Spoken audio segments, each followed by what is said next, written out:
84 लाख योनियां देख लो, कल की चिंता केवल मनुष्य को है और परेशान भी मनुष्य है। कल की चिंता चिड़िया को नहीं है, इसलिए आज बिंदास घोंसले में बैठ के आनंद से रह रही है। कल फिर फुर्र से उड़ जाएगी। किसी ने कहा चिड़िया कल के लिए भी दाना क्यों नहीं इकट्ठा कर लेती? चिड़िया बोली पागल हो क्या? जिस परमात्मा ने आज पेट भर दिया है वही कल भी पेट भर देगा। परेशान क्यों होना कल के लिए? कल किसने देखा है? कल किसने देखा है? आज हम खोएं क्यों? और जिन घड़ियों में हंस सकते हैं उन घड़ियों में रोएं क्यों? गाए जा खुशी के तराने, ठंडी आहें भरना क्या? मौत आएगी तो मर भी लेंगे, मौत से पहले मरना क्या? लिखा मुकद्दर में मिटता नहीं आंसू बहाने से, लिखा किस्मत में मिटता नहीं आंसू बहाने से, जो होनी है वो होके रहेगी किसी बहाने से। इसलिए आप कुछ कर नहीं सकते, इसलिए सदा प्रसन्न रहो, इच्छाओं पे कंट्रोल करो। जो मिल रहा है ईश्वर का प्रसाद मानकर ग्रहण करो। खुशी मिल रही है तो खुश रह लो, दुख मिल रहा है ईश्वर का कड़वा प्रसाद मान के रखो। परेशान ना हो, दुख में भी प्रसन्न रहो, वही जीवन है। दुख में भी हैप्पी रहो, क्योंकि आप परिस्थितियां बदल नहीं सकते। राम को 14 साल का वनवास मिला, अब आपको मिला होता तो आप तो बहुत रोते, बाप ने हमारा गलत कर दिया, राजा बनाने को बोला तो वनवास भेज दिया। लो अब आप तो बहुत फोन लगा ओ भैया सुनो, हाँ पिताजी का दिमाग खराब हो गया, देखो राजा बनाने का बोल रहे तो वनवास भेज दिया। आप तो तमाम कंप्लेंट कर देते अपने बाप के खिलाफ, पागल हो गया है, सठिया गया है। बोलो हाँ। आज का बेटा ऐसा करे कोई बाप के जा 14 साल के लिए, फिर बेटा तो मरवा दे बाप को, बुढ़ा। हाँ या ना? कितने बेटे, अभी नहीं लखनऊ में एक बेटे ने अपने बाप को पैक कर दिया ड्रम में। बाप ने केवल ये बोला बेटा डॉक्टर बनना है पढ़ लिख के। क्या बनना है? बाप चाहता था डॉक्टर बने मेरा बेटा, पढ़ाया लिखाया, बेटा पढ़ते ही नहीं, ज्यादा पढ़ाने का दिया तो मार डाला। हाँ या ना? फिर वो 14 साल का भेजते तो ये करते क्या? लेकिन धन्य है राम के 14 साल वनवास गए तो रोए नहीं, पिता को कोसा नहीं, अपने उस 14 साल को बेहतर से जिया। बोलो हाँ। राम जी समाज का आईना है, दर्पण है। राम जी ये कहना चाहते हैं कि समय कैसा भी निर्मित हो जाए, परिस्थिति सिचुएशन कैसी भी हो, पर उसे एंजॉय करो, आनंद से जी लो, काट लो वो समय, क्योंकि काटना तो है ही, तो रो के काटो या हंस के तो क्यों ना। राम के वह 14 साल ही इतिहास में दर्ज है, बाकी राम जी ने राज्य तो 13,000 साल किया। कितने साल? राम जी 13,000 वर्षों तक रहे, पर दुनिया याद केवल 14 साल करती है। आपके सुख के दिन कोई नहीं देखता, आपके संघर्षों के दिन दुनिया देखती है। संघर्षों में अपने मन को काबू रखना और संघर्षों में जरा सही निर्णय लेना, क्योंकि विषम परिस्थितियों में लोग डिसीजन गलत ले लेते हैं। जब आपके जीवन में दुख आता है, जब जीवन में संकट आता है, उसी समय आप लड़खड़ा जाते हैं और उसी समय आपको अपने आप को संभालना होता है। अच्छे दिनों में तो सब संभाल लेते हैं अपने को, अच्छे टाइम पे तो संभालने की जरूरत ही नहीं है। अच्छे वक्त में तो हम संभलाए हैं, संभालने की आवश्यकता तो मैया तब है ना जब समय बिगड़ जाए, परिस्थितियां विपरीत हों। विपरीत विषम परिस्थितियों में भी आप निर्णय सही ले रहे हैं, ये आपकी समझदारी है। सही है? राम जी ने 14 साल में वो निर्णय लिए जिन निर्णयों को आज तक सृष्टि याद करती है, याद करती रहेगी। इसलिए मेरी मां समय बुरा आए तो घबराना मत, बुरा समय आए तो और मजबूत होके खड़े हो जाना और शांत रहना। राम कैसे रहे? शांत, प्रसन्न। आपके जीवन में जरा सा नुकसान आ जाए, जरा सी तकलीफ आ जाए, आप सोचते हैं यार हम मर जाते हैं, आत्महत्या कर लेते हैं। क्या रखा है जीवन में? जरा सा संकट क्या आया, जरा सा क्या हुआ कि आप मरने की सोचने लगे? कितने कमजोर हैं आप, और राम कितने स्ट्रांग हैं। राम से सीखा नहीं तो क्या सीखा? जिंदगी में आदर्श राम को नहीं बनाया तो क्या बनाया? इसलिए अपना आदर्श किसे बनाओ? केवल जय श्री राम के नारे मत लगाते रह जाना। राम के जीवन में हर घटना से सीख लो, आदर्श बनाओ राम को और हर बात को सीखो। कितनी गहराई से जीवन जीकर दिखाया भगवान ने कि तुम भी जीना ऐसे, क्योंकि तुम्हारे जीवन में भी वो सारी घटनाएं घटेंगी जो राम के जीवन में घटी थी। बस घटनाएं आज की होंगी, वो त्रेता की थी ये, लेकिन लमसम ध्यान से देखोगे तो घटनाक्रम वही है जो वो था।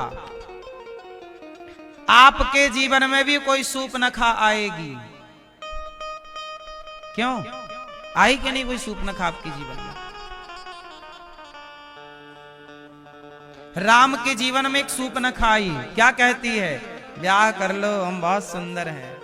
आपके जीवन में भी कोई सुंदरी आके खड़ी होती होगी, आपको आई लव यू बोलती होगी, ये लो हमारा आई लव यू, और आप उसके चक्कर में पड़ गए तो गए काम से। बोलो हाँ।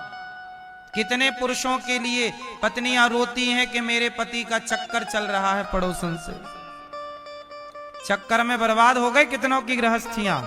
हाँ या ना? हर तीसरी स्त्री परेशान है। अब बताओ, कोई भले ना, पर धरती में वर्तमान की स्थिति में हर तीसरी स्त्री परेशान है कि मेरा पति का किसी के संग चक्कर है। आपके जानकारी में, मोहल्ले पड़ोस में, रिश्तेदारी में बहुत ये केस होंगे जिसका घर बर्बाद हो चुका है पराई स्त्री के चक्कर में, पराई पुरुष के चक्कर में। बोलो हाँ। राम से ये सीख नहीं ली तो क्या सीखा? राम के सामने सूपनखा आई थी, राम ने एक बार भी उसकी ओर, यही है सीख कि जब कोई भी स्त्री आपके समक्ष आए तो आप आंखें उठाकर भी ना देखें उसे। ये राम से नहीं सीखा तो फिर काय बात की तुम पूजा करते हो? दिन भर राम की पूजा करोगे और सीखोगे कुछ नहीं, तो पूजा करने से क्या हो जाएगा? क्यों भैया? तुम राम की पूजा कर रहे हो और पराई औरत के चक्कर में पड़े हो तो राम की पूजा सफल होगी? उत्तर दो मेरी मां। इसलिए राम की पूजा करने से ज्यादा राम के आदर्श को जीवन में उतारना ही पूजा है, यही पूजा। अब आदर्श कोई नहीं उतार रहा है और पूजा पूजा पूजा पूजा सब करे। सही है ना?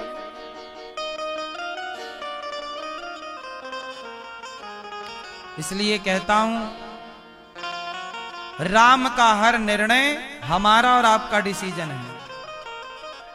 एक अच्छा मैं आपको अच्छा इंसान बनाने की बात कर रहा हूं। यदि आपने ठान लिया है कि आपको एक अच्छा शैतान बनना है तो फिर मेरी कोई भी बात आपके लिए नहीं है।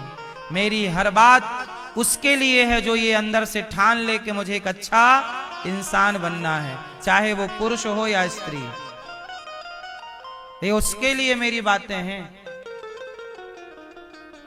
यदि आपको शैतान बनना है तो आप फिर मुझे ढोंगी पाखंडी समझ लेंगे, अरे तो बातें हैं, कोई बात नहीं। राम के सामने रावण राम को गाली देता था, कृष्ण के सामने शिशुपाल कृष्ण को गाली देता था। जो ईश्वर को नहीं समझ पाए ऐसे लोग तब भी थे जब स्वयं भगवान थे। राम के समय भी ऐसे लोग थे जो राम को नहीं समझ पाए, कृष्ण के समय भी ऐसे लोग थे जो कृष्ण को नहीं समझ पाए, तो आज भी ऐसे लोग हैं जो राम कृष्ण को नहीं समझ पाए। इसमें आश्चर्य क्या है? राम के सामने ना गाली देता था, रावण, और कृष्ण के सामने ना गाली देता था शिशुपाल, तो आज भी कोई कृष्ण को गाली दे तो इसमें आश्चर्य क्या है? गाली देने वाले तो तब भी थे जब श्री कृष्ण मौजूद थे। बोलो हाँ। इसलिए मेरी मां, संसार को मैं नहीं समझा पाऊंगा, जितना समझा पा रहा हूं आपको समझा रहा हूं, समझ जाओ तो ठीक है, वरना कोई बात नहीं। इसलिए कहता हूं, ये दास अनिरुद्ध जो कहता है वो आपके हित भले के लिए कहता है। हाँ, ऐसे भगवान को हम नमस्कार करते। यम प्रव्रजंत मनुपेतमपेत कृत्यम द्वैपायनो विरह कातर आजुहाव। पुत्रेति तन्मयतया तरवोभिनेदुस् तं सर्वभूत हृदयं मुनिमानतोऽस्मि। सुखदेव भगवान को प्रणाम किया भागवत जी में। 88,000 संत बैठे हैं और सूत जी आए। सूत जी का स्वागत सौनक आदि ऋषियों ने कहा और कहा, देखो भागवत कहां शुरू हुई? 88,000 ऋषियों के बीच में सूत जी। सब सौनक आदि ऋषियों ने सूत जी का वंदन किया, खड़े होकर कहा आपकी जय हो। सूत जी को आसन दिया। सौनक आदि ऋषियों ने कहा कि बताओ हमारा कल्याण कैसे हो, कथा सुनाइए आप। भक्ति ज्ञान विराग आप तो विवेको वर्धते महान। ऐसी कथा सुनाइए कि भक्ति बढ़े, ज्ञान बढ़े, वैराग्य बढ़े। क्यों? एह घोरे कलौ प्रायो जीवश्चा सुरताम गता। इस युग में, कलयुग में प्रायः मनुष्य आसुरी स्वभाव के हो गए हैं। इस कलिकाल में लोग कैसे हो गए हैं भैया? कैसा स्वभाव हो गया है? आसुरी। कितनी भी अच्छी बातें समझाओ, कितना भी दूध दही खाने को दो, पर जाएंगे शराब की दुकान में, है ना? सुअर को कितना भी बढ़िया मखमल का गद्दा दो, इसमें सोना है, रजाई दो, इसको ओढ़ना है, और 56 भोग परोसो, पर वो ढूंढेगा नाला कहां है आसपास। हाँ या ना? कुछ लोग अपने स्वभाव से बंधे हुए होते हैं, सुअर का स्वभाव है। ऐसे ही कुछ लोग भक्ति को छोड़कर, भगवत चिंतन को छोड़कर और गलत रास्ते को चुनते हैं। क्यों मैया? भक्ति को छोड़कर, भगवान के चिंतन को छोड़कर किसे चुना?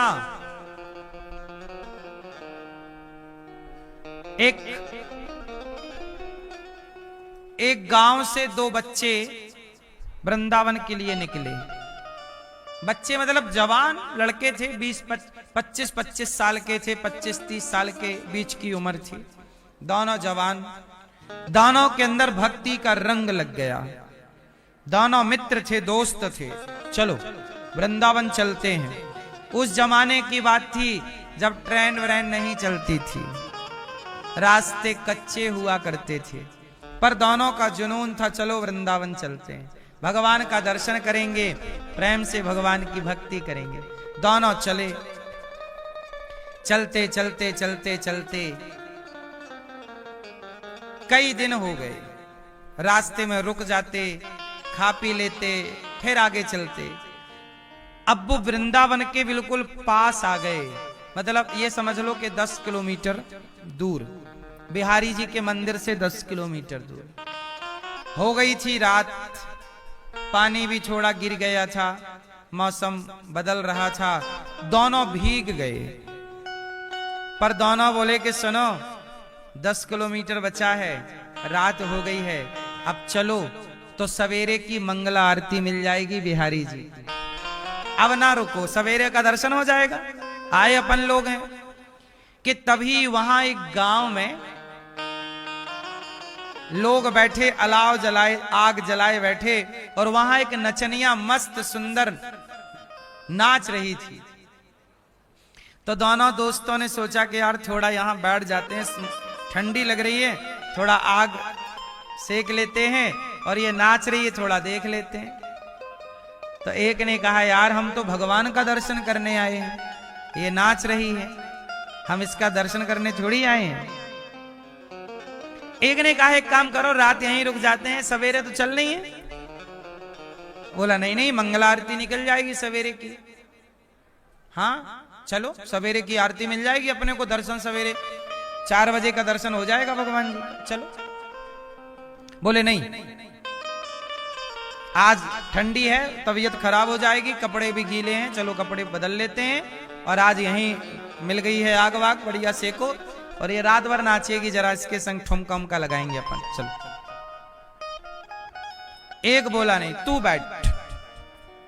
एक बोला मैं तो बैठूंगा, मेरी हिम्मत नहीं आगे जाने की, ये बहुत सुंदर नाच रही है। दूसरा बोला मैं चला। अब ध्यान से सुनना, एक बैठा रहा नचनिया के सामने, उसका नाच देखता रहा, और दूसरा चला और आ गया सवेरे सवेरे मंगल आरती में, ठिठुरता हुआ आया बिहारी जी के सामने।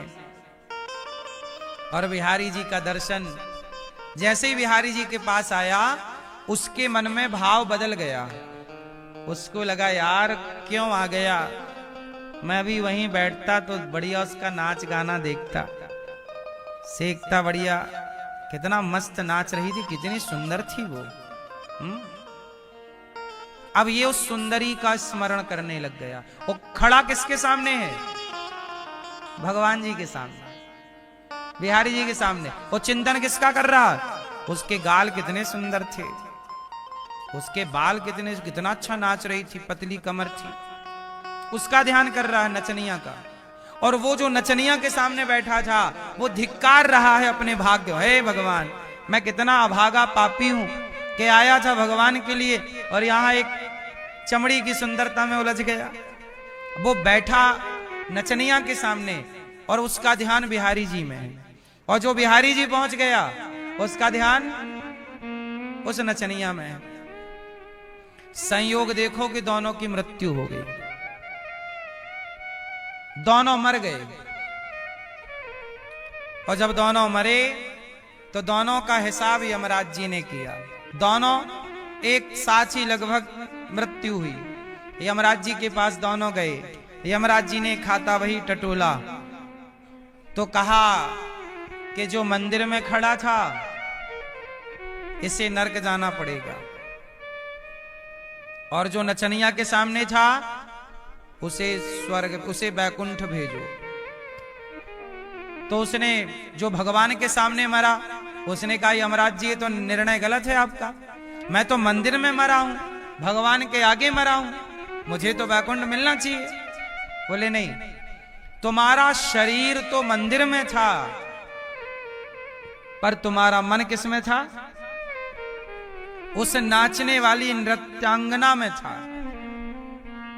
तुम उसकी सुंदरता की बात कर रहे थे, वाह उसके गाल कितने सुंदर, उसका हृदय कितना सुंदर, उसकी कमर कितनी सुंदर, उसका नृत्य कितना सुंदर। आप उस स्त्री का गुणगान गा रहे थे, आपका चित्त उसकी ओर खिंच रहा था, ध्यान उसका था।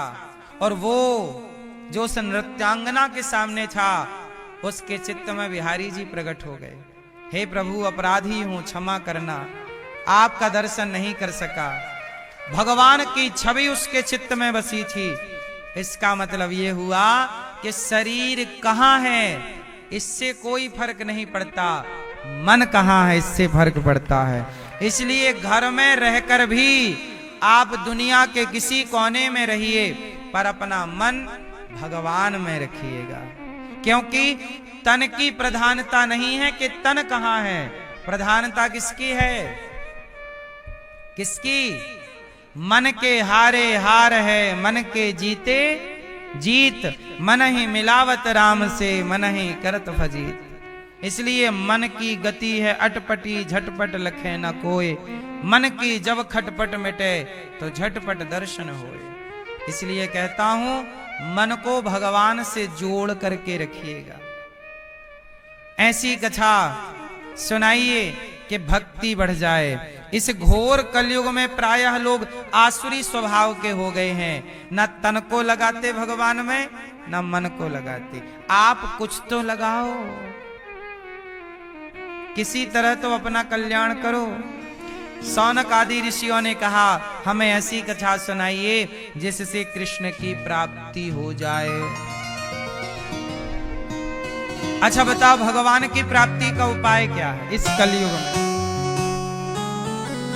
हाँ बताओ, भगवान की प्राप्ति का उपाय क्या है? कैसे भगवान मिलेंगे इस कली काल में? भैया मैया मैया क्या बोलती तू? भगवान की प्राप्ति का साधन क्या, कैसे मिलते हैं भगवान? आप जरा हमें उपाय बताओ, हम वही करेंगे जो आप बताओगे। मैया क्या करें कि भगवान मिले, बताओ। भक्ति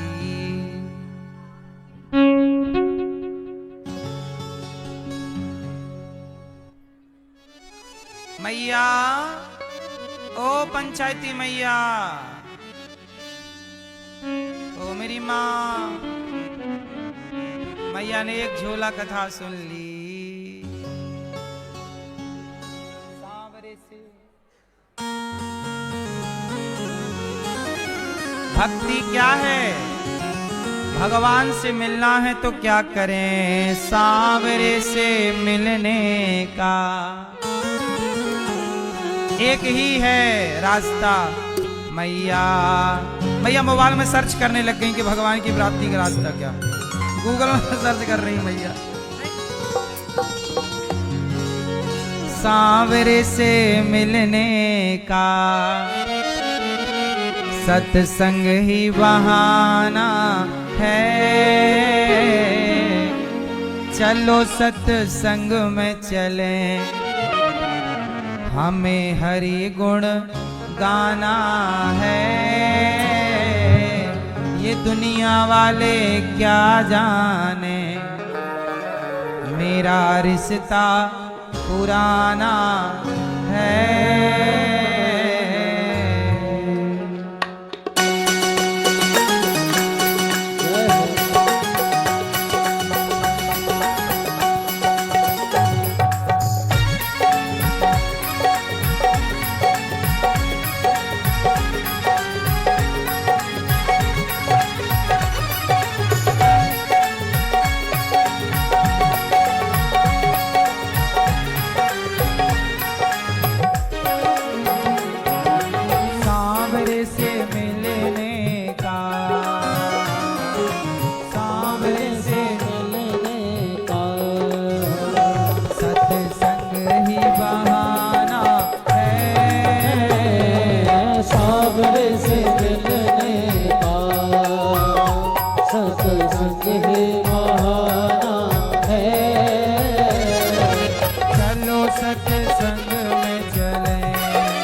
खट्टे मीठे बेरों का,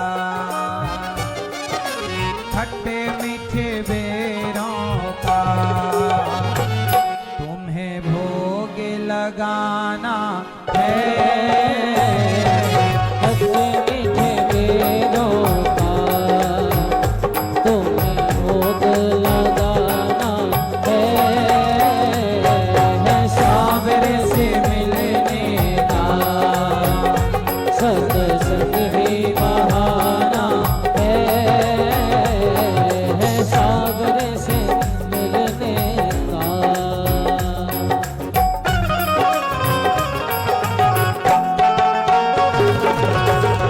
हरि बोल।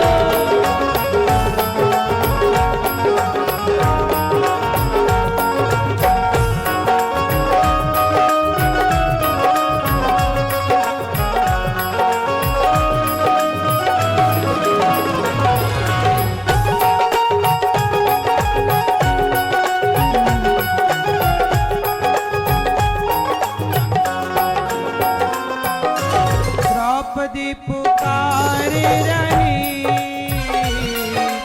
आओ मेरे बनवारी। हो द्रौपदी पुकार रही,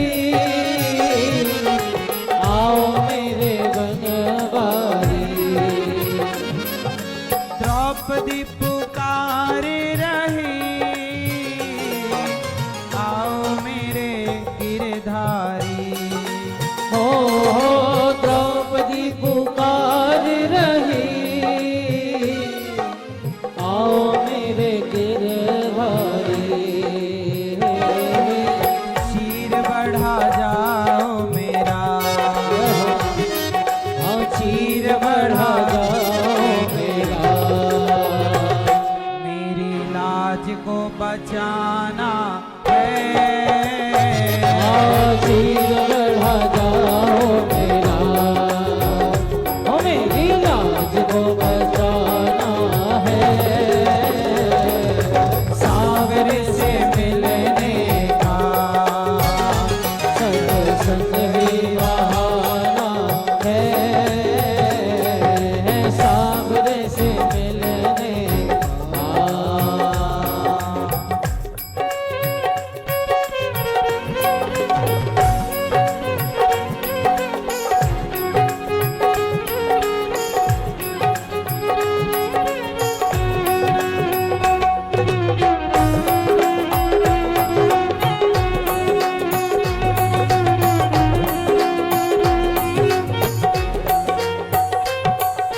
मथुरा में ढूंढा तुम्हें, वृंदावन में पाया है। ओ मथुरा में ढूंढा तुम्हें, वृंदावन में पाया है। मथुरा में ढूंढा तुम्हें, वृंदावन में पाया है। हो मथुरा में ढूंढा तुम्हें, वृंदावन में पाया है। यमुना की धारा में,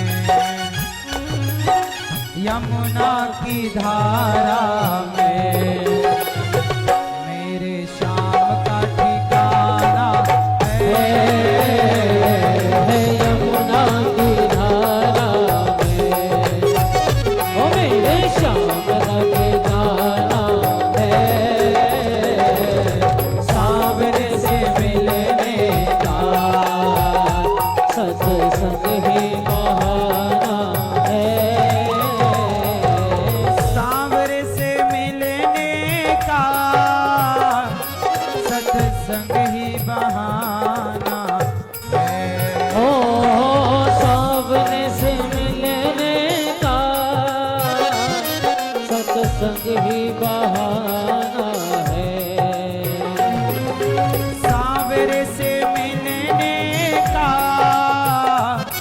सत्संग ही बहाना है। हो सावरे से मिलने का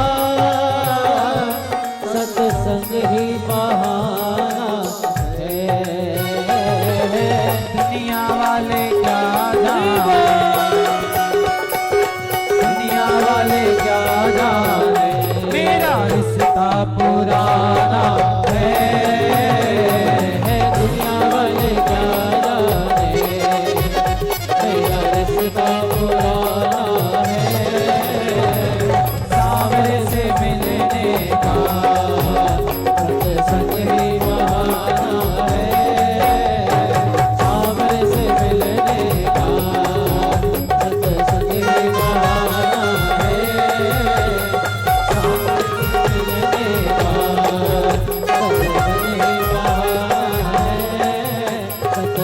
ही बहाना है, सत्संग ही बहाना है।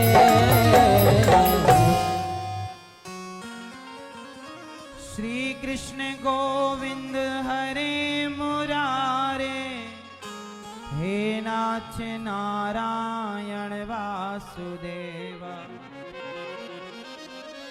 श्री कृष्ण गोविंद हरे मुरारे, हे नाथ नारायण वासुदेवा। श्री कृष्ण गोविंद हरे मुरारे, हे नाथ नारायण वासुदेवा।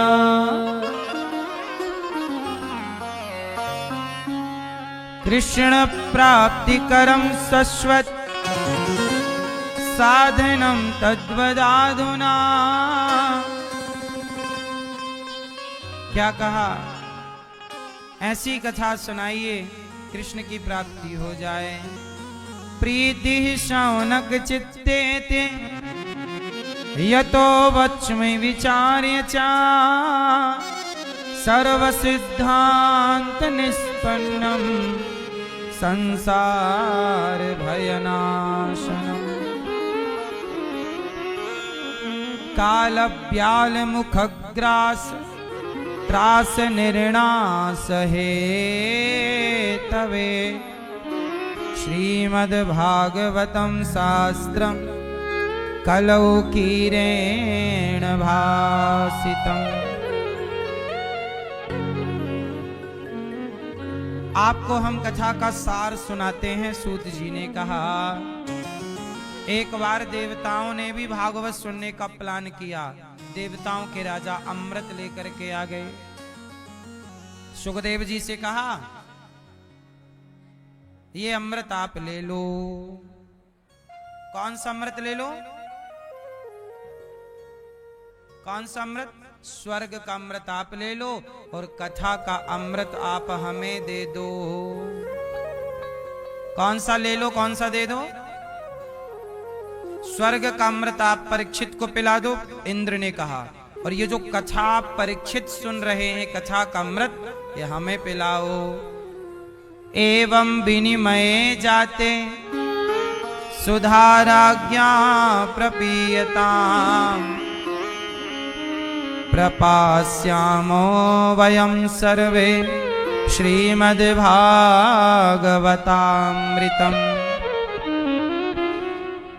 सुखदेव जी ने कहा, परीक्षित जी लोगे, पियोगे स्वर्ग का अमृत? परीक्षित जी ने कहा, ना, हमें नहीं पीना।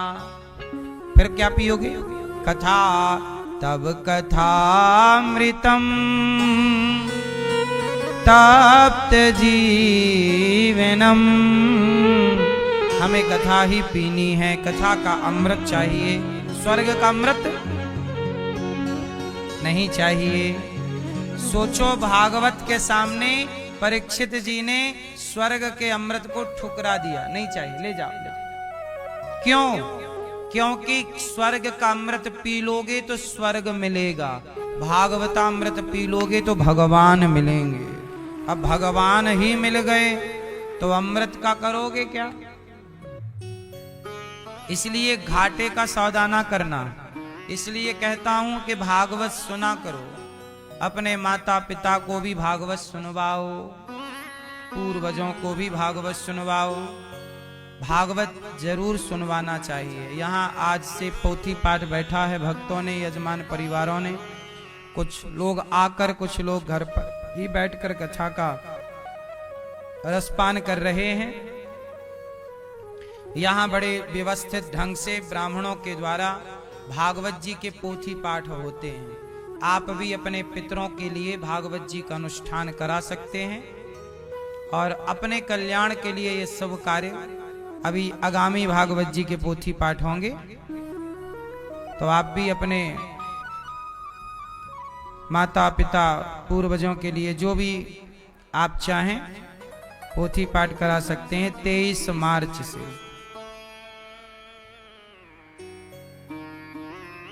प्रिय भक्तों, अब श्री सुखदेव भगवान परीक्षित जी से कहते हैं कि आप पियोगे अमृत। एक बार भागवत सुनने के लिए देवर्षि नारद जी ने भी, नारद जी सारे तीर्थों का भ्रमण करते हुए एक बार बद्री विशाल पहुंचे। तो बद्री विशाल में संतों ने नारद जी से कहा, संतों ने पूछा, कथम ब्रह्मन् दीन मुखः कुतश्चिन्तातुरो भवान् त्वरितं गम्यते कुत्र कुतश्चागमनं तव। नारद जी से पूछा, आप परेशान, नारद जी भागे जा रहे हैं, परेशान हैं। संतों ने कहा, क्यों भाई, क्या हुआ? कथम ब्रह्मन् दीन मुखः, ये मुख आपका कैसा हो गया, उदास? नारद जी ने कहा, मैंने सारे तीर्थों का भ्रमण किया। अहम तु पृथ्वीम यातो ज्ञात्वा सर्वोत्तमामिति पुष्करम च प्रयागम च काशीम गोदावरीम तथा हरे क्षेत्रम कुरुक्षेत्रम श्रीरंगम सेतुबंधनम। नारद जी बोले, मैं सारे तीर्थों में गया, परंतु ना पश्यम कुत्र मिच्छर्म मनः संतोषकारिकम। कलयुग में शांति नहीं है। मैंने सारे तीर्थों का भ्रमण किया पर शांति नहीं मिली। संतों ने कहा कि शांति बिना भागवत के थोड़ी होगी। आप कितना भी जप तप तीर्थ कर लो, पर यदि सत्संग नहीं करते तो परेशान फिर भी रहोगे। इसलिए थोड़ी सा सत्संग करना सीखिए, संतों की वाणी सुनना सीखिए। हम तो आप सबको प्रणाम करते हैं कि आज के कलयुग में भी आप जैसे भक्त हैं जो भगवान की कथा सुनने के लिए बैठे हैं। वरना आज कहाँ लोग कथा, टाइम कहाँ है लोगों के पास। भागम भाग की जिंदगी है, भागते जा रहे हैं, काम काम काम। जब तलक रहेगी जिंदगी फुर्सत न होगी काम से। कुछ समय ऐसा निकालो कि प्रेम कर लो शाम से। भगवान के लिए समय है नहीं, निकालना पड़ता है। नारद जी बोले, मैं सारे तीर्थों में गया, पर क्या? सत्यम नास्ति तपः शौचम दया दानम न विद्यते उदरम भरिणो जीवा वराकाः कूटभाषिणः मंदः सुमंदमतयो मंद भाग्यायुपद्रुताः पाखंड निरताः संतो विरक्ताः सपरिग्रहाः। तरुणी प्रभुता गे हे शालको बुद्धिदायकः कन्या विक्रीणो लोभा दंपत्ति नाम च कल्पनम। न योगी न विशुद्धो वा न ज्ञानी सत्क्रियो नरः। कलयुग है,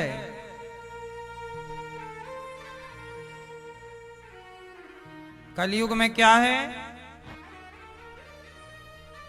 सत्यम नास्ति। कलयुग में किस चीज की कमी है? सत्य की। सत्य नहीं बोलते लोग। दिन भर में 50 झूठ बोलेंगे और 2 सच बोल देंगे तो डिंडोरा पीटेंगे, हम बहुत बड़े सत्यवादी हैं। और जो झूठ बोला उसकी कोई गिनती नहीं। सत्यम नास्ति। इसलिए कहता हूं कि झूठा जीवन ना जिया करो, बिंदास सच के संग रहा करो। सच बोलने में आनाकानी नहीं किया करो, सच बोल देना चाहिए। सच बोलने में कोई दिक्कत नहीं। सच नहीं बोल पाए इसलिए महाभारत हो गया। भीष्म पितामह चुप रह गए।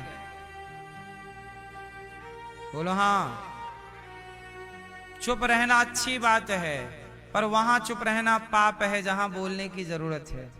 पितामह को बोलना था ना, दुशासन को 2 थप्पड़ जमाना था, कपड़े उतारता, ले नहीं बोले, नहीं एक्शन लिया। महाभारत, जहां बोलना है वहां जरूर बोलिए, और जहां नहीं बोलना वहां मत बोलिए। आप उल्टा करते हैं, जहां नहीं बोलना वहां कूद जाते हैं, और जहां चुप रहना है वहां बोलते हैं, जहां बोलना है वहां मौन कर लेते हैं। कलयुग में उदरम भरणो जीवा, आजकल लोग केवल पेट भरने में लगे हुए हैं। धर्म कहां जा रहा है, सत्य कहां है, आपका जीवन कैसा है। इसलिए आपको थोड़ा सा ध्यान देना चाहिए अपने ऊपर। पैसा कमाना बुरा नहीं है, पर जो रोटियां आप खा रहे हैं वो सच की हैं कि झूठ की हैं, मेहनत की है कि नहीं। क्यों आप लोग जो पैसा कमाते हैं, बताओ वो पैसा ईमानदारी का है कि बेईमानी का है? बोलो। जितना प्रॉफिट लेना चाहिए उतना ही ले रहे हैं कि लोग अंधाधुंध ले रहे हैं? बोलो। डॉक्टर को पता है कि ये दवाई 2 रुपए की है, डॉक्टर को पता है कि इलाज 1000 रुपए का हुआ, पर बिल 10,000 का हो जाता है। सबके लिए हम नहीं बोल रहे हैं, पर ऐसा है। आपको नॉलेज नहीं है तो सामने वाला फायदा उठा लेता है कि इसको तो ज्ञान है नहीं, चलो। पर चलो, हमें ज्ञान नहीं है, ईश्वर को तो ज्ञान है। जब ईश्वर हिसाब लेने बैठेगा तो कहां से दोगे ये 10,000 का हिसाब? इलाज तो तुमने 1000 रुपए का किया, दवाई अवाई दी वो तो इस रेट की थी। सामने वाला बुद्धू मिल गया, अनपढ़ मिल गया, तो तुमने चूना लगा दिया। लेकिन छोड़ो, मेरे मालिक की दुकान में सब लोगों का खाता। आप कपड़ा खरीदने जाते हो, आपको पता ही नहीं होता कपड़ा किस रेट का है। 10 रुपए का है तो 100 रुपए का पकड़ा दिया। प्रॉफिट कमाना चाहिए। व्यापार करने बैठे हो, प्रॉफिट के बिना कैसे होगा? मुनाफा जरूर लीजिए, उचित मुनाफा लीजिए। पैसा ही तो चाहिए रोटी खाने के लिए, गृहस्थी चलाने, उतना ठीक है। आजकल लोग कमा रहे हैं, बताओ किसके लिए? बोलो जोर से। आजकल लोग पेट के नाम से कमा रहे हैं, पेट के लिए नहीं कमा रहे हैं, पेट भरने के लिए नहीं कमा रहे हैं, तिजोरियां भरने के लिए कमा रहे हैं।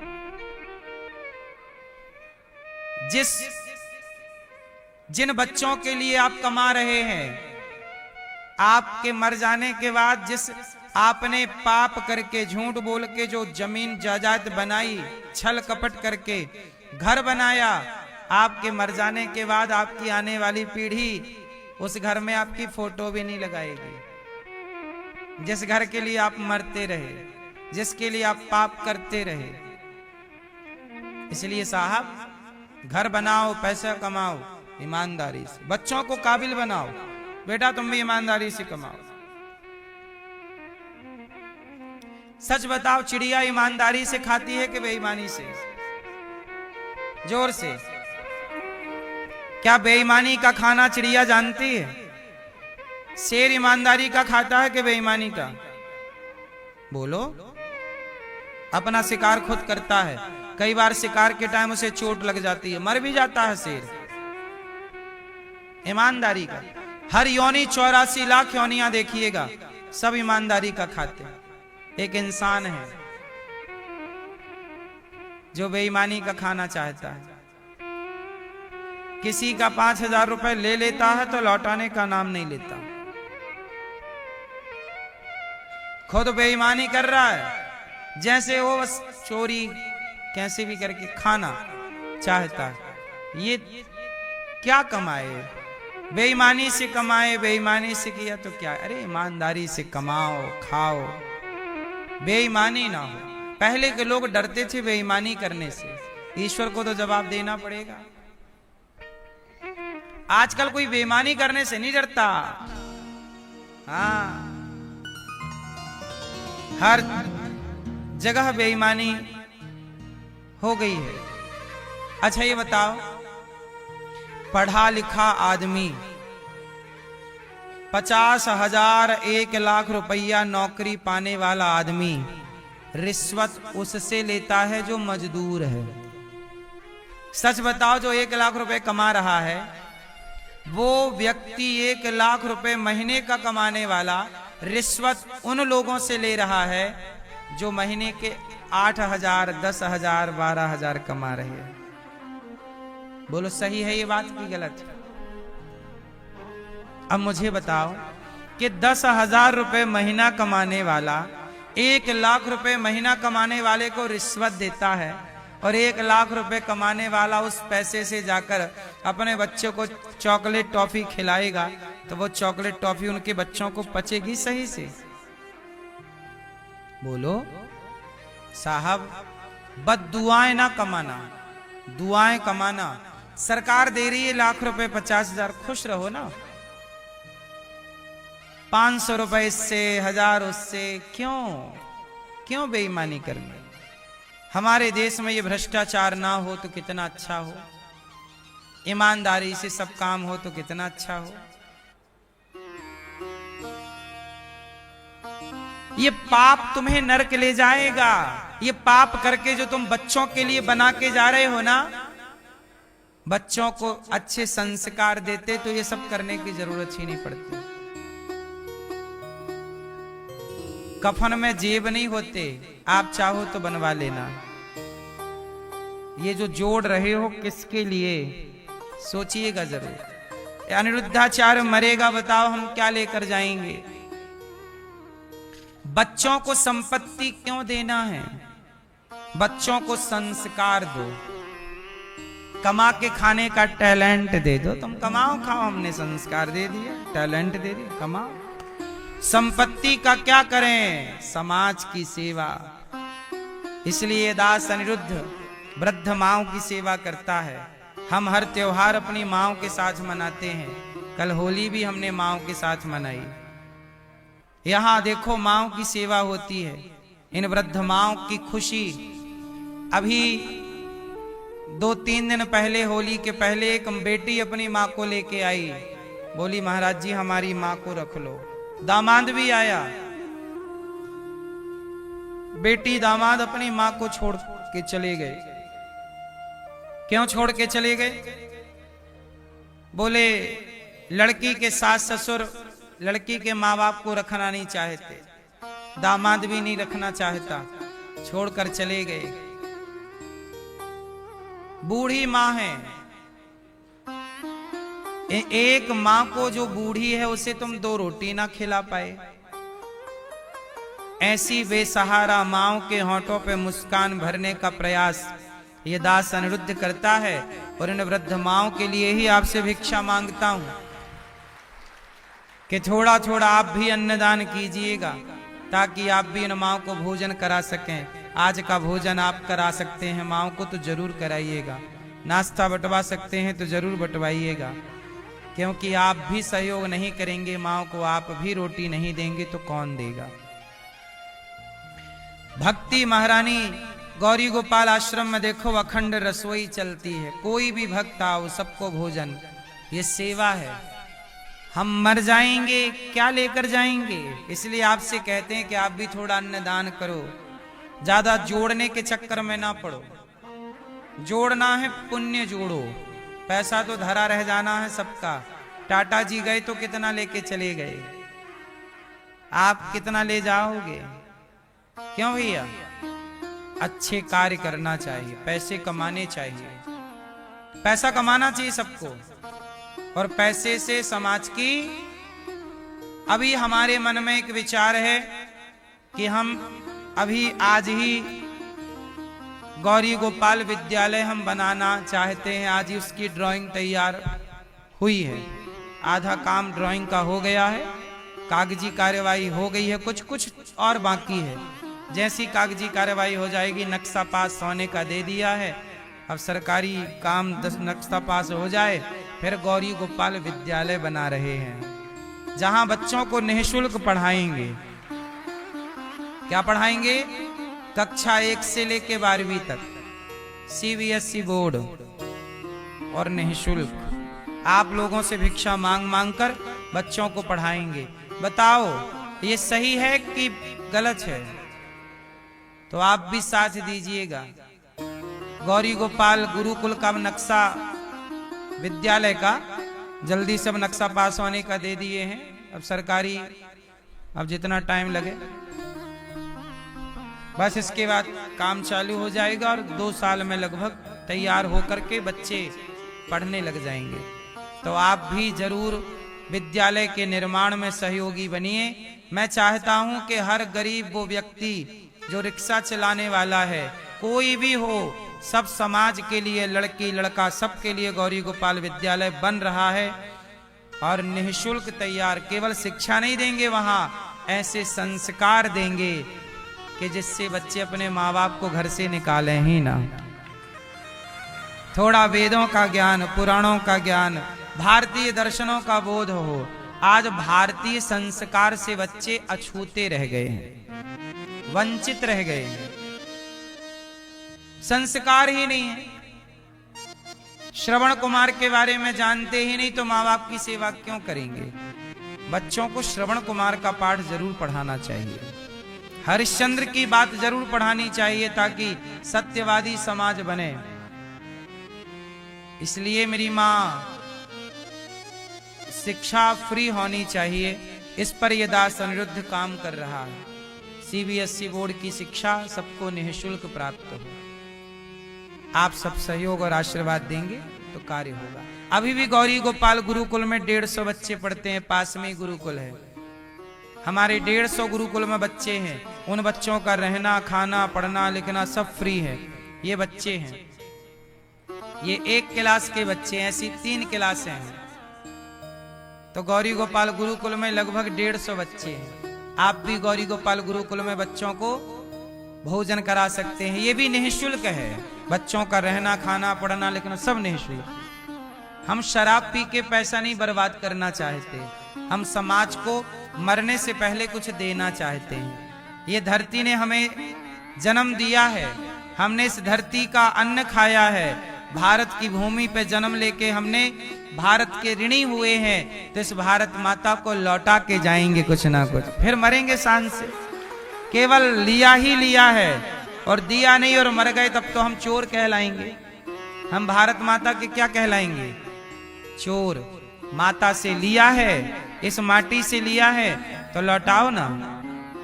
क्यों जी, लौटाना चाहिए कि नहीं? सोचिए, हम लोग माटी से भी लेते हैं तो लौटाने का प्रयास, माटी का भी ऋण मानते हैं हम लोग। ये मिट्टी का भी हमारे ऊपर ऋण है।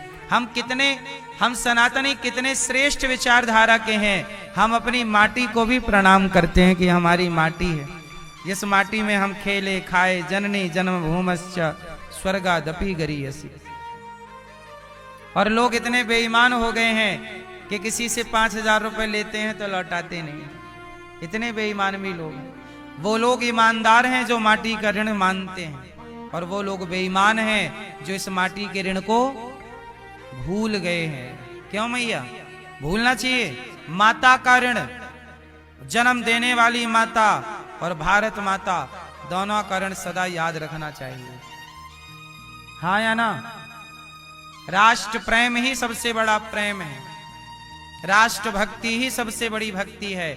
जरूरी नहीं है कि मैं सेना में भर्ती होकर राष्ट्र की सेवा करूं। मैं समाज से भिक्षा मांगकर बच्चों को पढ़ा लिखा कर संस्कारवान बनाऊं, योग्य बनाऊं, ये भी तो राष्ट्र भक्ति है, नहीं है? गौरी गोपाल रसोई चल रही है, 30,000 लोग पर डे भोजन कर रहे हैं।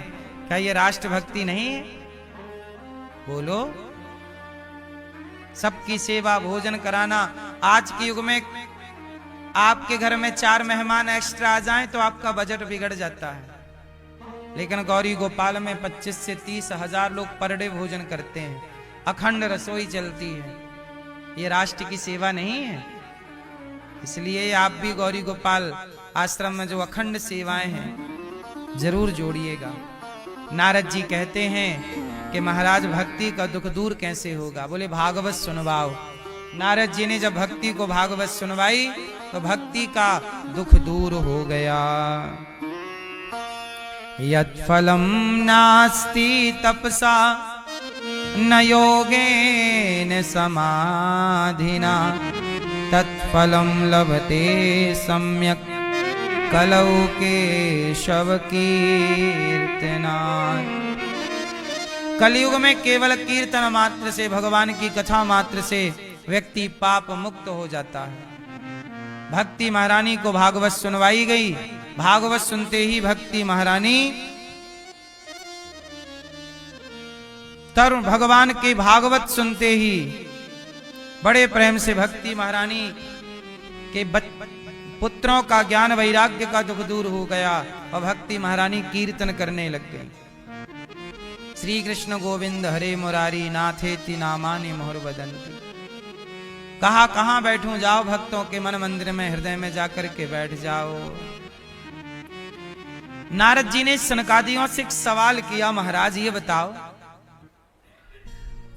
कि कोई पापी व्यक्ति क्या भागवत सुन के मुक्ति पाएगा? पुण्यात्मा तो भागवत सुन के मुक्ति पा जाएगा, क्या पापी व्यक्ति भागवत सुन के मुक्ति पाएगा? बोले हाँ। ये मानवः पाप कृतस्तु सर्वदा सदा दुराचार रता विमार्गिगाः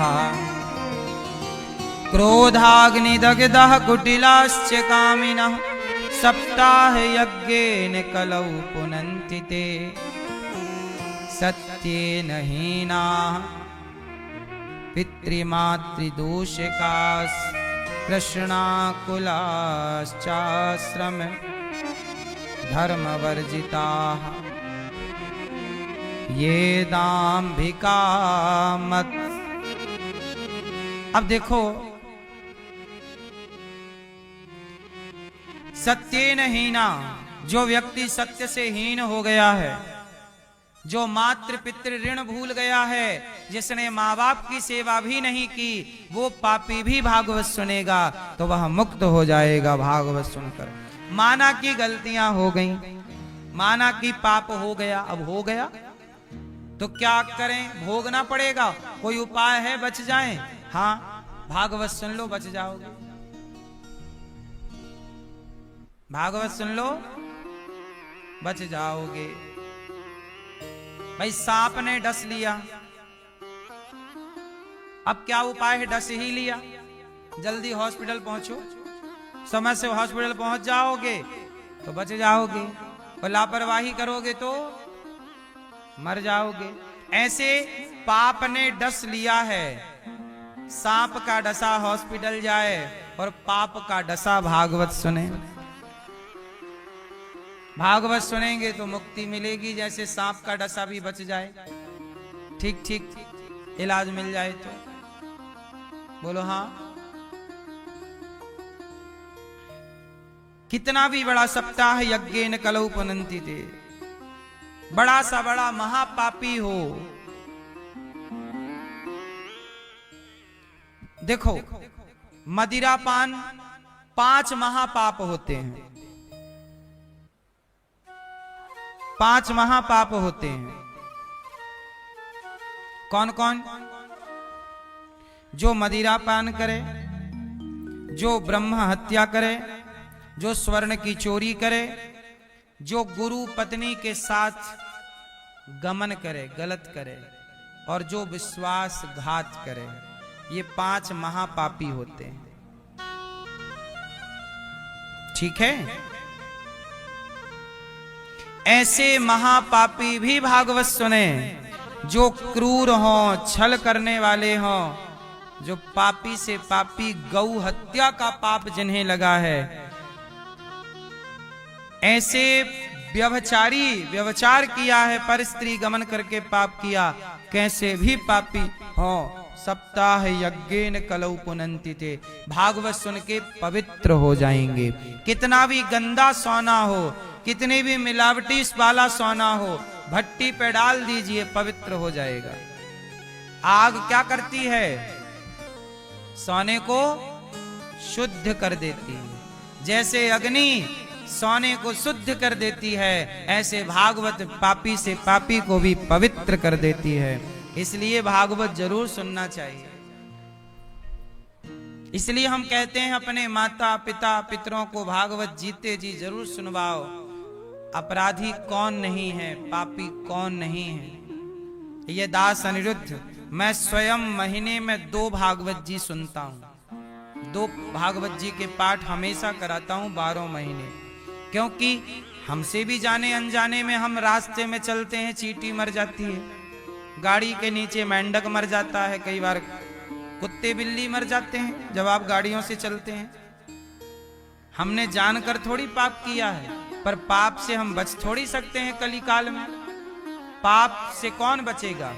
कुछ पाप जाने कुछ पाप अनजाने में होते ही हैं। तो वो पाप से बचने के लिए, जैसे बारिश से बचने के लिए छाता जरूरी है, ऐसे पाप से बचने के लिए भागवत जी की छत्र छाया जरूरी है।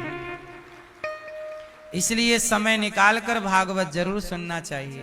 भागवत जी के पोथी पाठ जिन लोगों ने कराए हैं, आप सब बड़े साधुवाद के पात्र हैं। और अभी 23 मार्च को फिर होगा, आप भी करा सकते हैं। अब यहां पर नारद जी ने कहा, महाराज आपने कह तो दिया कि पापी तर जाएगा, पहले ये बताओ कोई पापी भागवत से तरा? बोले हाँ। एक पंडित जी थे, उनका नाम था आत्मदेव, उनकी पत्नी का नाम था धुंधली देवी। उनके कोई संतान नहीं थी, बड़ी पूजा पाठ जप तप किया, बेटा नहीं हुआ, लगा कि भगवान ने नहीं दिया। आत्मदेव जी ने एक दिन संत जी से कहा, महाराज आप तो साधु हो, बताओ हमारे पुत्र कब होगा? संत जी ने कहा कि हम तेरे भाग्य की रेखाएं देख रहे हैं, 7 जन्मों तक कोई संतान नहीं। चरणों में गिर पड़े, आत्मदेव जी महाराज ऐसा कष्ट ना दो, हमें पुत्र चाहिए। लोग बड़ा ताना मारते हैं कि तेरे तो बेटा नहीं है। धिक जीवितम प्रजाहीनम धिक ग्रहम चा प्रजा बिना, हम मर जाएंगे आपके चरणों में सिर पटक पटक के। आप तो संत हो, एक पुत्र की कामना है। संत ने कहा ठीक है, ये फल दिया। बोले पत्नी को खिला देना, पुत्र जरूर होगा। पर सुन, बेटे से सुख मिलता नहीं है, तू बेटा बेटा की जिद लिए बैठा है, बेटे से सुख नहीं मिलता। आप लोग कहते हैं ना बेटा हो जाएगा बड़े सुखी, अच्छा भगवान करे आपके खूब बेटा हो, हर साल एक बेटा हो, क्या दिक्कत है? लेकिन बेटों से सुख है नहीं। आप पड़े हो पीछे तो हम क्या करें, संसार की माया मैया ऐसे ही है। बेटों के लिए लोग मरते हैं, लेकिन बेटों से सुख है नहीं। क्या कहते हो आप? बोलो। बेटा राम जैसा भी हो जाए ना तुम्हारा, तो राम जैसे बेटे से सुख नहीं मिलेगा। दशरथ जी के बेटे थे तो राम, कहां सुख मिला? तड़प तड़प के मरना पड़ा। बोलो। कृष्ण जैसा बेटा था तो देवकी और वसुदेव जी का जेल में हथकड़ियां पड़ी हैं। कृष्ण जैसा बेटा पाकर भी मां बाप को दुख है। राम जैसा बेटा पाके भी कौशल्या रो रही है। कौशल्या माता जैसा दुख किस माता को मिला होगा, बताइए। इसलिए बेटों से सुख की उम्मीद जो आप करते हैं, ये उम्मीद ही आपको दुख देती है।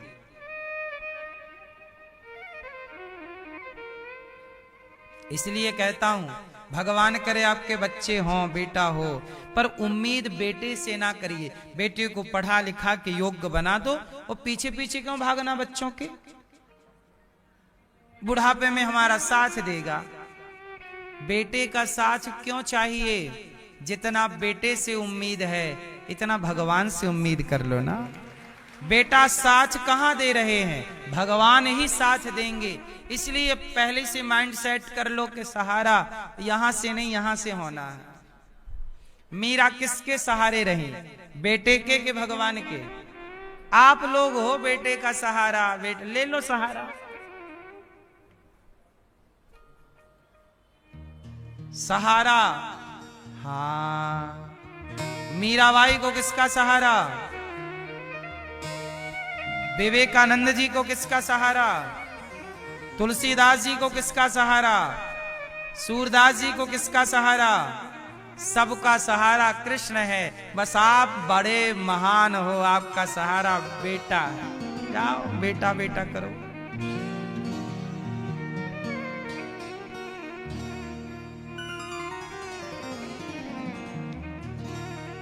बेटों को पालो पोसो प्यार करो लाड़ करो, पर आसक्ति ना हो जाए। बेटा क्या बेटा बेटा जप रही हो मेरी माँ। नाम भगवान का श्रीमन्नारायण श्रीमन्नारायण। भगवान नारद जी बेटा बेटा कर रहे हैं कि नारायण नारायण कर रहे हैं? नारायण। हनुमान जी बेटा बेटा कर रहे हैं मकरध्वज के राम राम राम। बोलो, बस आप हैं बेटा बेटा बेटा बेटा। इसलिए मैया बेटा बेटा नहीं, कृष्ण कृष्ण श्रीमन्नारायण भगवान।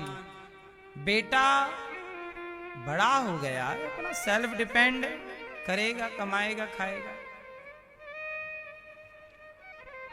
आत्मदेव जी ने कहा बेटा चाहिए, संत जी ने कहा कष्ट मिलेगा। हाँ हाँ मिल जाए, हमें बेटा चाहिए, लात मारे पर चलेगा। मोह इतना प्रबल है, जब नहीं मिलता तो लोग यही कहते हैं कैसा भी हो बस मिल जाए।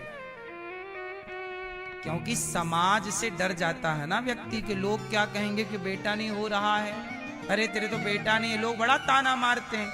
ये दुनिया जीने कहां देती है, ताना मार मार के मार डालती है। ये दुनिया के लोगों ने ताना मार मार के सीता मैया को वनवास भेज दिया। बोलो हाँ। अब आत्मदेव जी ने फल पत्नी को दिया, पत्नी ने फल गाय को खिला दिया। गाय को हो गया बच्चा, नाम रखा गौकर्ण। और धुंधली ने सोचा कि मैं क्यों बच्चा पैदा करूं, बड़ा कष्ट होता है, मैं इतना कष्ट नहीं उठा सकती, मेरा सब सेटअप बिगड़ जाएगा, है ना। आजकल की माँ दूध कहां पिलाती है बच्चे को, बोलती दूध नहीं पिलाऊंगी, सब सेटअप बिगड़ जाएगा। धुंधली भी ऐसी विचारधारा की थी, मैं कौन पेट बड़ा करके घूमती रहूं, मैं नहीं करती ये सब। इतना बच्चा पेट में रखो, इतना कष्ट सहो, मर गए तो और समस्या। तो बहन को पैसा दे दिया, बोले तू पैसा ले ले, तेरा बच्चा हो तो मुझे दे देना। बहन का बेटा खरीद लिया, पैसे दे दिए। अब उसको कह रही है ये मेरा बेटा, नाम रखा धुंधकारी। बोले मेरा नाम धुंधली तो मेरे पुत्र का नाम। अब धुंधकारी हुआ बड़ा, तो माँ तो खूब प्यार कर रही है, लाड़ कर रही है। लाड़ प्यार जरूरत से ज्यादा मिला, बिगड़ गया। और जो धुंधकारी ने उठाया डंडा बड़ा होके और दिया अपने बाप की पीठ में 4-6 बुढ़े ला पैसा। आत्मदेव जी बोले बेटा तू हमारा बेटा है, तेरे लिए हम रोए हैं। आत्म धुंधकारी बोला अब हम रुलाएंगे। जब नहीं था बेटा तो भी रो रहे थे बेटे के लिए, और मिल गया तो भी रो रहे। तुम्हें रोना था पुत्र से, इसलिए भगवान ने तुम्हें दिया ही नहीं था, लेकिन तुम तो होशियार चंद निकले। नहीं चाहिए, लो फिर भोगो। धुंधकारी ने मारा आत्मदेव जी को। तब गौकर्ण जी ने कहा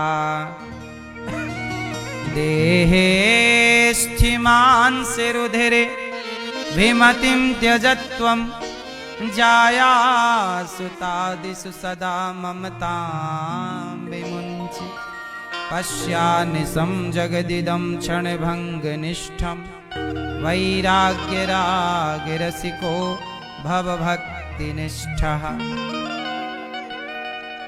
धर्मं भजस्व सततम त्यज लोक धर्मान सेवस्व साधु पुरुषान जहि काम तृष्णा। अच्छा एक बात बताओ, कहते हो ना आप लोग बेटा है मेरा। मैया क्या ये शरीर आपका है? किसका है फिर? क्यों भैया ये शरीर किसका है? आपका जो है। अच्छा ये बताओ, ये शरीर आपका आपके कहने से चलता है कि नहीं? नहीं चलता। आप नहीं चाहते कि बुढ़े हो जाएं, पर बुढ़ा हो गया कि नहीं? इसका मतलब शरीर हमारा हमारे हिसाब से। जरा सोचिए कि एक दिन ये शरीर आपका साथ छोड़ देगा, आंखें साथ छोड़ देंगी, बालों ने साथ छोड़ ही दिया, सफेद पड़ गए। अब पोतते रहो मेहंदी। क्यों मैया? शरीर साथ छोड़ दिया मैया के, चश्मा लग गया। किसने साथ छोड़ा आपका? आंखों ने साथ छोड़ दिया। आप मैया लड़कपन में कैसी थी, जवानी में कैसी थी, अब कैसी हो? शरीर ने आपको धोखा दिया कि नहीं? बोलो हाँ कि ना? शरीर बड़ा धोखेबाज है। जरा सोचिए मैया, ये शरीर आपका नहीं है, ये भी आपको छोड़ रहा और एक दिन फाइनल छोड़ देगा। लोग ले जाएंगे, जला देंगे, बिंदास राख बन जाओगे, जाओ गंगा जी में फुर। इसलिए साथी शरीर नहीं, जब शरीर साथ नहीं देता तो परिवार में बेटा बेटी क्या साथी होंगे हमारे? हमारा साथी कौन? हमारा साथी हमारा बेटा कभी था ही नहीं, परिवार था ही नहीं, शरीर भी नहीं है। जब शरीर साथ नहीं देता तो हम किससे उम्मीद करें? तुम साथ दोगे? क्यों भैया? सच बताओ, शरीर धोखेबाज है कि नहीं? बोलो। जिस शरीर में आप हो ये धोखा देगा तो किसका भरोसा है? इसलिए कहता हूं भरोसा भगवान का करना। आत्मदेव जी को ज्ञान हुआ, निकल गए। जीवन में दो काम करना चाहिए, सेवा और कथा। भगवान से यही प्रार्थना करो हम सेवा करते रहें। इस संसार में सबसे बड़ी भक्ति क्या है? धुंधकारी ने अपने मां को मारा, घर से निकाल दिया, बाप तो मर गया। आत्मदेव जी ने अपना कल्याण कर लिया भागवत से, पर धुंधकारी को मारा। धुंधकारी ने धुंधकारी ने उनकी अपनी माता को मारा, धुंधली को कुएं में कूद के मर गई बेचारी। आजकल भी कुछ बेटे अपने माँ बाप को सताते हैं। ऐसी माएं जिनको बच्चे निकाल देते हैं, सताते हैं, ऐसी माएं गौरी गोपाल में है। आप लोगों से प्रार्थना करता हूं अपनी माँ को ना सताना, अपनी माँ की इज्जत करना। क्यों? आप लोग अपनी सास की सेवा करते हैं कि नहीं? मैया आपकी सास हैं? गई? मैया आपकी सेवा करती हो? सेवा करना, पांव दबाना सास के, फिर आपकी बहू भी आपके दबाएगी, है ना? आपकी सास सेवा करते हैं, खूब पांव दबाना मस्त, फिर आपकी बहू आएगी वो आपके पांव दबाएगी। यही चलता है क्रम, जो बोएंगे प्राप्त होता रहे। आपकी सास है? नहीं, इनकी बगल वाली मैया कहाँ है? सेवा करना, बिंदास बादाम का हलवा खिलाया करो सास को, आपकी बहू आपको खवाएगी। गौरी गोपाल आश्रम में वृद्ध माए रहती हैं। धुंधकारी ने निकाल दी अपनी मां को, कुएं में कूद गई बेचारी। आज हम आपका परिचय एक मां से कराएंगे। मैया कहाँ से आई हो मेरी माँ? दिल्ली से। दिल्ली से। जी। कौन कौन है आपके घर में? घर में कोई नहीं है। बेटा? बेटा भी नहीं है। बहू? बहू कोई नहीं है। बेटी? नहीं। भाई? भाई भी नहीं है, भाई खत्म। देवर जेठ? देवर जेठ है, वो रखना चाहते। देवर जेठ रखना नहीं चाहते। भाई नहीं है आपके? नहीं। भतीजा? कोई नहीं है। तो आप क्या करती थी पहले दिल्ली पहले में? काम करती थी, चौके बर्तन करती थी घर में। फिर मैं थक गई, हाथ पैर थक गए तो मैं निकल गई यहाँ पर। कथा देख देखते जहाँ ये मैया का कोई बेटा बेटी नहीं है, बच्चे हुए ही नहीं। नहीं। पति हैं? पति खत्म हो गए, मैं आ गई थी जब खत्म हो गए थे। पति भी नहीं, बेटा भी नहीं, बेटी भी नहीं। बर्तन धुल करके अपना गुजारा करती थी। कोई सहारा जब नहीं था, कोई करने वाला नहीं, देवर जेठ के बच्चे। माँ के पास पैसा होता तो देवर जेठ के बच्चे जरूर करते। पैसा है तो सब साथ मिलता है, पैसा ना हो तो कोई नहीं पूछता। ऐसी मैयाओं को यहाँ रखा जाता है और इन माओं की सेवा ये दास अनिरुद्ध करता है। मैया आपको यहाँ रहने को कोई पैसे तो नहीं लिए हमने? नहीं। आपसे मेरी प्रार्थना है कि आप इन माँ के बेटा बेटी बनकर जरूर सहयोग करें, और आप माँओं के भोजन की व्यवस्था चाहें तो करें कि कल का भोजन आपकी ओर से, नाश्ता आप अपनी ओर से कराना चाहें तो कराएं। यहां पर माँओं की दवाई फ्री, रहना फ्री। आप लोगों ने माताओं का दर्शन किया? ऊपर दर्शन कीजिएगा। एक बेटा जैसे अपने माँओं को घर में रखता है, ऐसे 311 वृद्ध माँ यहाँ हैं। आप लोग तो 2-4 लोगों के लिए कमाते होंगे, ये दास को 311 माँओं के लिए कमाना पड़ता है। यहाँ हजारों संतों को भोजन मिलता है।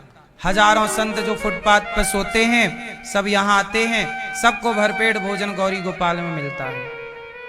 आप भी संतों को भोजन करा सकते हैं। चैत्र का पावन माह चल रहा है, आप भी अपने माता पिता के लिए पुण्य, आप बेटी बेटे के जन्मदिन पर ये संतों को भोजन कराएं कि कल का